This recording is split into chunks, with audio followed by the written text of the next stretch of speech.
dan untuk merahasiakan kegiatan dirinya. Jadi untuk sementara saya saja yang pasang badan. Nah, untuk ketua tim juri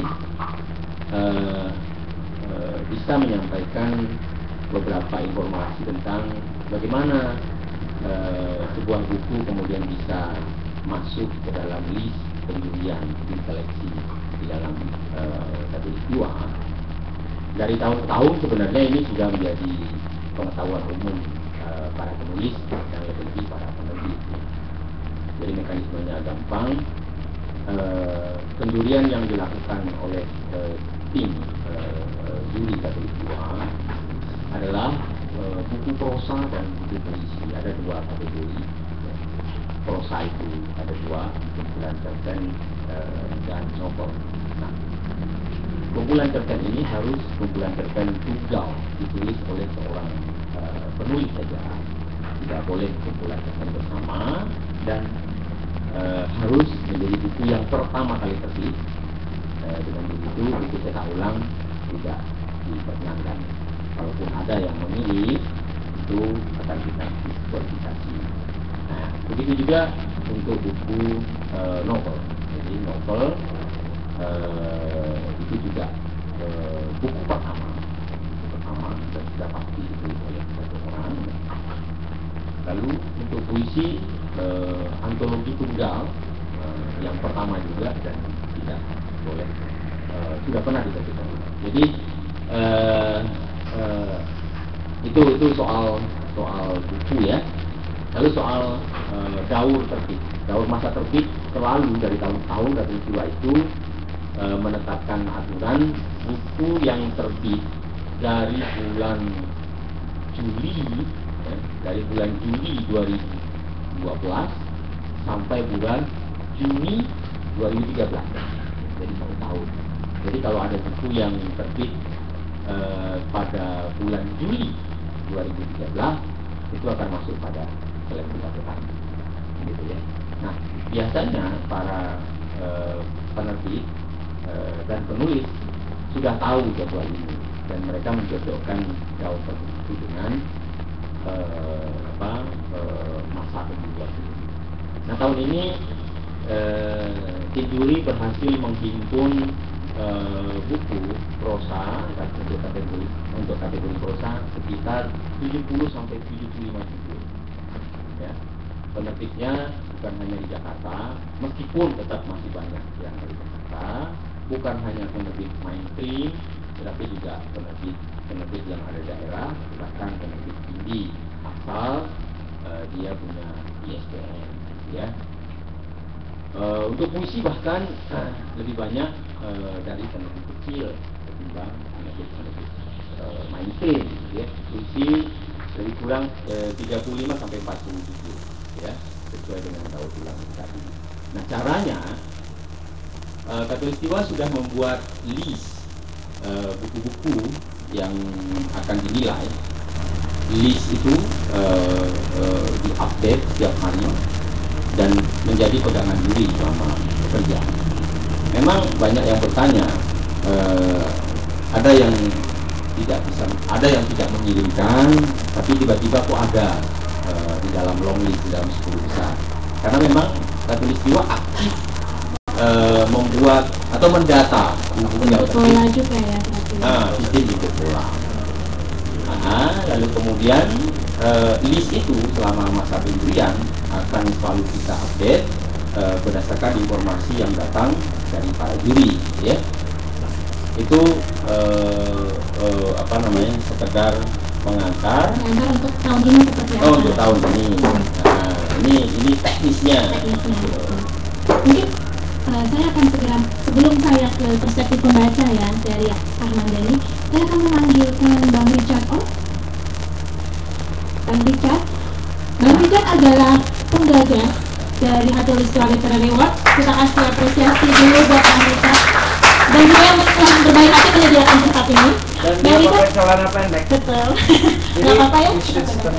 Oke, Bang Richard akan menceritakan. Silakan, aku di sini aja nggak apa-apa.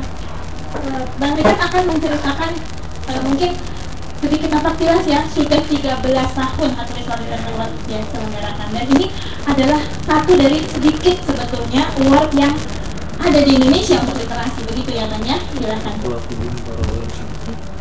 Awalnya Khatulistiwa itu secara kebetulan itu tercipta karena saya dan teman saya waktu itu CEO-nya Plaza Senayan, kita sedang bertemu, dan ada juga penulis terkenal kita Pak Danarto dan Sutarjika Sumbakri dan teman-teman penulis lainnya, dan keprihatinan kita pada waktu itu, kok rasanya penulis kita ini dedikasi mereka pada penulisan dan berkarya dan lain sebagainya itu nggak terlalu diperhatikan, dan dari pemasukan mereka sendiri itu senantiasa nggak cukup gitu, sampai ketika Mas Danarto itu nggak punya satu komputer atau rumahnya kebanjiran dan hal terjadi itu, mereka itu nggak terjaga.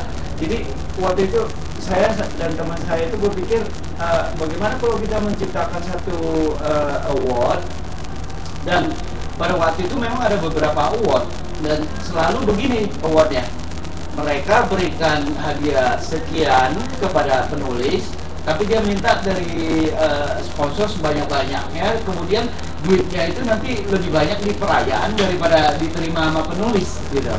Dan kita nggak suka itu. Kita berpikir seharusnya apa-apa yang diciptakan itu kita ciptakan supaya sang penulis itu bisa menerima sesuatu, paling tidak mereka itu bisa berkarya lagi. Tujuan kita itu supaya mereka itu mencukupi mereka itu, supaya mereka bisa lanjutkan gitu. Dan kita pernah sampai satu titik di mana Hamzah Ramputi itu yang begitu cinta pada lukisan ini impresionis gitu ya. Waktu itu saya masih punya beberapa gerai toko buku, dan dia sering datang untuk bacain, dan tiba-tiba pada penyelenggaraan tahun itu didukung oleh British Council, pemenangnya dibawa ke London, dan untuk pertama kalinya dia masuk ke dalam museum dan benar-benar lihat itu Sunday in the Park ya, surat kalau nggak salah ya, dan nangis dia. Terus kemudian dana yang dia dapat dari Khatulistiwa itu dipergunakan untuk beli angkot untuk anaknya supaya dia bisa hidup dari sana, dan menyenangkan sekali. Tapi tentu saja award itu seperti ini bisa berlanjut karena banyak partisipasi dari beberapa penyantun yang benar-benar mau perhatikan kepada penulis dan lain sebagainya. Dan selama 13 tahun itu setelah diciptakan, nama Khatulistiwa itu kita dapat dari Danarto, dan Pak Tommy Evawi waktu itu ada itu waktu kita ciptakan award ini. Jadi ya lagi-lagi dia lagi gila-gila yang main biliar, dan kita itu akhirnya ikut-ikut juga itu. Nah selama 13 tahun Khatulistiwa itu berkembang dari penjurian, dan caci maki keluar dari semua. Ada penulis yang entah kenapa nggak pernah masuk atau nggak pernah menang itu maki Khatulistiwa, padahal sistem yang kita set itu sejak awal tidak ada kaitan dengan penyelenggara. Penyelenggara itu sengaja memilih seorang kemudian menyusun para juri yang terdiri dari komunitas penulis itu sendiri, dari media, dari akademia, dan lain sebagainya. Tujuannya apa? Tujuannya satu penghargaan kepada penulis dari komunitasnya itu sendiri. Dan pada awalnya 1-2 penulis yang menang itu mereka membuat yang lain jadi sirik dan lain sebagainya. Komunitas seperti itu buat saya